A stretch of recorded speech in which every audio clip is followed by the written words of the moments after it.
Schiessen appears in several places in the Nuremberg Codex, and I think that it is quite a well-defined technical term involving the point, but distinct from other thrusting techniques such as winden or mutieren. The reasoning behind this conclusion can be read in the companion article on my blog, so feel invited to check it. Schiessen represents the maximal reach a sword can have, which by definition means hitting with the point. Upon moving upward, downward or sideways away from the Schiessen position, the range becomes compromised. Therefore, against shortened positions, Schiessen has a structural advantage.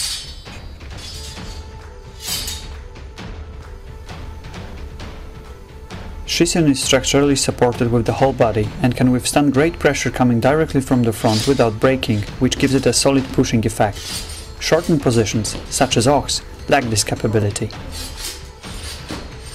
Perhaps the importance of Schiessen derives from the fact that a well-placed thrust may stop the opponent by triggering the withdrawal reflex, saving him from skewering deeper onto the point. To ensure the desired range and push of Schiessen, one has to lead the thrust with both hands pushing in exactly the same direction. Targeting the throat or breastbone ensures the pushing effect of Schiessen and usually provides optimal cover with the sword. Letting one hand deviate results in bent or arced thrusts that carry less force, lack the push, and possibly do not penetrate at all.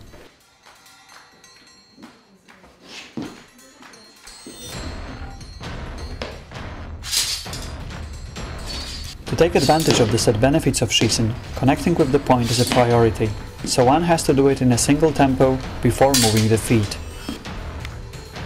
Schiessen makes one's sword easy to push around in binden, so it works best when center line opens up, as in Zornhau or after a parry.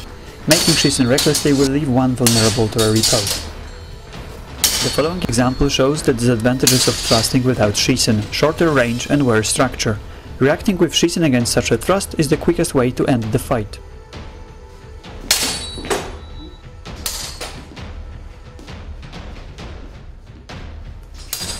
Schiessen without footwork is also a good reaction against a transition from one strike to another, because it either hits the opponent and perhaps stops or distorts his action, or allows for a reaction.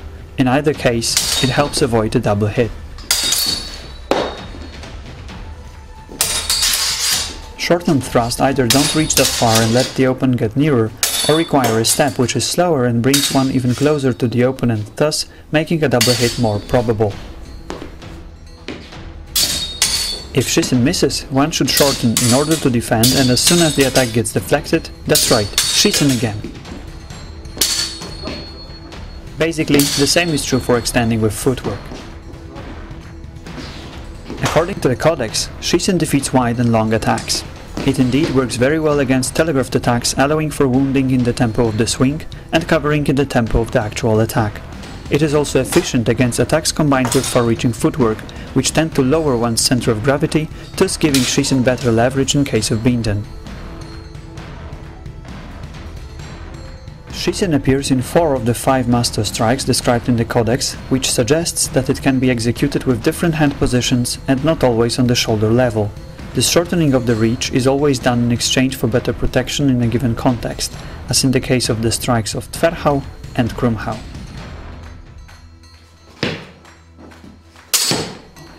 Schiessen applied to Zornhau and Schilhau have already been presented in great video analysis by the Slovak fencers from the Trnavski Szermiarski Cech, so here we will only briefly visualize proposed applications of Schiessen in Tverhau and Krumhau as per the Nuremberg Codex. I hope more on these 2 strikes will appear in my future videos.